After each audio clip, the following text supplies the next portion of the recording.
Bismillahirrahmanirrahim. Assalamualaikum warahmatullahi wabarakatuh. Apa kabar sahabat semua, para pemerhati pendidikan? Pada video kali ini akan disampaikan tentang kondisi lumpur lapindo dan bagaimana nasib pendidikan anak-anak di daerah terdampak bencana. Sahabat dan para pemerhati pendidikan, bencana lumpur lapindo terjadi pada tanggal 29 Mei 2006. Pada saat ini tentu pas 16 tahun terjadinya bencana tersebut. Dan pertama kali semburan terjadi adalah di Kecamatan Porong. Saat ini sudah ada 16 desa dan kelurahan dan 3 kecamatan yang terdampak dari semburan lumpur lapindo, yaitu seluas 800 hektar atau 7,5 km persegi. Nah, kemudian yang menjadi perhatian kita adalah bagaimana nasib pendidikan di desa tersebut.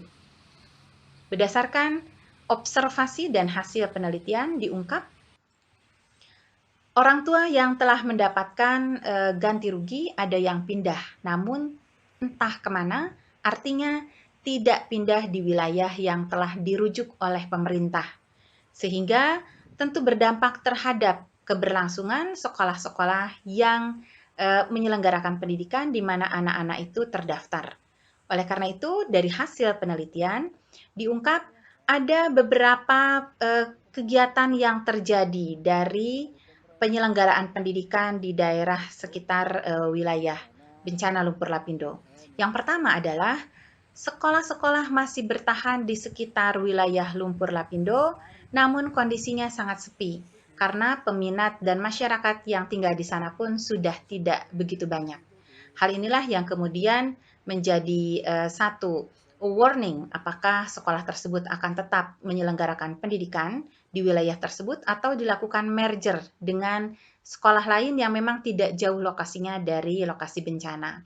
Dan ada sekolah SD yang jaraknya sekitar 400 meter dan ini sedang dalam proses bagaimana upaya untuk dilakukan merger dari dua sekolah tersebut. Karena yang sekolah yang satu yang dekat dengan bencana lumpur lapindo atau wilayah bencana tidak cukup banyak peminatnya.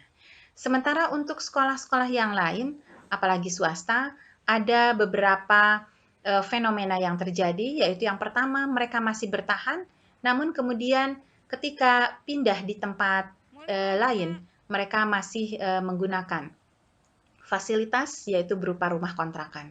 Ada juga yang memang kemudian membangun di daerah lain berdasarkan dari dana yang sudah diberikan.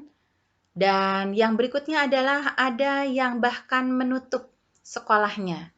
Karena mungkin yang pertama para siswanya tadi dibawa oleh orang tua dan pindah entah ke daerah atau wilayah yang lainnya.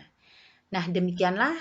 Jadi ketika kita melihat bagaimana kondisi pendidikan pasca bencana, tentu harus menjadi perhatian kita bersama agar pendidikan anak-anak kita tetap berlangsung.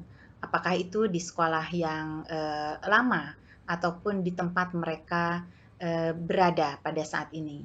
Dan tugas sebagai masyarakat, sebagai pemerhati pendidikan, tentu kita harus terus mendukung agar terselenggaranya pendidikan dan menjadi hak bagi anak-anak bangsa.